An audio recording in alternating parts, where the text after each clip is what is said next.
Dalam setiap peperangan, perempuan Aceh berprinsip membunuh atau dibunuh. Tak ada pilihan yang ketiga. Meski seorang diri harus melawan 18 tentara Marsossi yang bersenjata lengkap. Inilah kisah Pocut Merah Intan, dikenal dengan panggilan Pocut Ibihe. Kata Pocut pada namanya menunjukkan bahwa ia keturunan bangsawan, sementara kata Bihe di ujung namanya merupakan nama daerah tempat tinggalnya.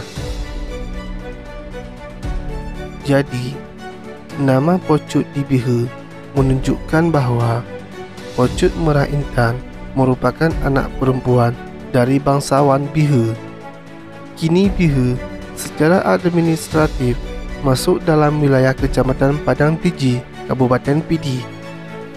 Sebelumnya, pada masa Kerajaan Aceh, Bihe masuk dalam wilayah Sago 22 Mukim Aceh Besar. Terdapat dua referensi tentang peristiwa ini. Yang pertama adalah buku prominent Women in the Gleam of History, karya guru besar sejarah dari Universitas Gadjah Mada, yaitu Profesor Teuku Ibrahim Alfian. Satu lagi adalah buku Aceh, karya penulis Belanda, yaitu H.C. Zengraf.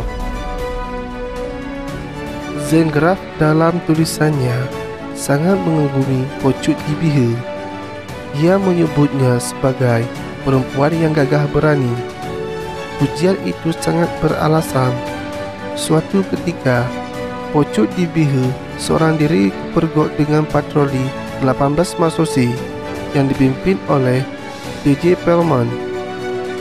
Bukannya lari, ia menyerang kawanan tentara elit Belanda itu. "Kalau sudah begini, biarlah saya mati," teriak Pocut Ibihe sebagaimana yang ditulis oleh Zengraf. Daripada ditangkap, Pocut Ibihe lebih memilih menyerang. Ia mengayunkan pedangnya hingga mengenai beberapa Marsossi. Ia sendiri kena sabetan pedang Marsossi di kepala dan bahunya. Urat keningnya pun putus dan tubuhnya rebah bersimbah darah. Seorang Marsossi meminta izin pada Pelman untuk menembak mati Pocut Ibihe. Ia ingin mengakhiri penderitaan perempuan tersebut, tapi Pelman membentak bawahannya. Ia membungkuk, mengulurkan tangannya, mencoba membantu. Namun Pocut Ibihe meludahi muka Pelman. "Jangan kau pegang aku, kafir celaka," ungkap Pocut Ibihe. Mendapat perlakuan seperti itu, Pelman dan pasukannya meninggalkan Pocut Ibihe yang sekarat seorang diri. Ia beranggapan biarlah perempuan itu meninggal sendiri di hadapan bangsanya. Namun anggapan Pelman itu meleset. Ketika ia dan pasukannya kembali patroli di Sigli ke arah Padang Tiji, ia mendapat Pocut Ibihe bukan saja masih hidup, tapi berencana menyerang kembali pasukan Belanda bersama para pejuang di wilayah Bihe. Berita itu kemudian sampai kepada Kolonel Scheier, seorang ofisir Belanda yang merebut Puri Cakranegara di Lombok. Ia khusus datang dari Lombok ke Aceh untuk bertemu dan memberi penghormatan kepada Pocut Ibihe.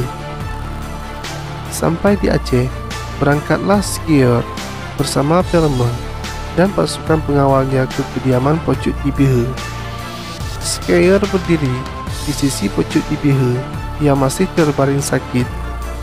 Kemudian ia mengangkat tabik menghormati Pocut Ibihe. Tentang sikap Scheier ini, Zengraf menulis, Scheier mengambil sikap sebagai seorang prajurit. Ia mengangkat tabik tanda hormat dengan meletakkan ujung jari-jarinya di topi petnya. Kemudian berkata pada Pelman yang paham bahasa Aceh, "Katakan padanya bahwa saya sangat kagum padanya." Hari-hari selanjutnya, Pocut di Bihu terus diawasi. Belanda tak ingin perempuan pemberani itu kembali menggerakkan perlawanan. Setelah sembuh, ia dipenjara di Kutaraja bersama seorang putranya, yaitu Tuanku Budiman. Sementara putranya yang satu lagi, yaitu Tuanku Nurdin, terus menggerakkan perlawanan melalui taktik perang gerilya. Untuk meredakan perlawanan rakyat serta menghilangkan pengaruhnya, Pocut di Bihu kemudian diasingkan ke Blora, Rembang, Jawa Timur melalui surat keputusan Pemerintah Hindia Belanda nomor 24 yang bertanggal 6 Mei tahun 1905.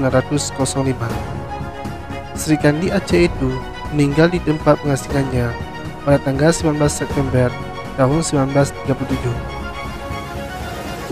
Kisah heroisme Pocut Merah Intan ini diabadikan oleh T.C. Pelmon, perwira Belanda yang diludahinya, dalam sebuah buku yang berjudul Nota over the Grescendines van het Landschap PD.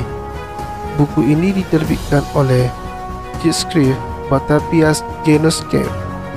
Selain itu, bisa juga dibaca dalam buku The Aceh Orlog yang ditulis oleh Paul van Peer. Buku ini diterbitkan di Amsterdam, Belanda pada tahun 1969. Sekian video kali ini. Jika ada yang salah dalam pembahasan saya, silahkan komen di bawah. Dan sampai jumpa di video-video sejarah lainnya.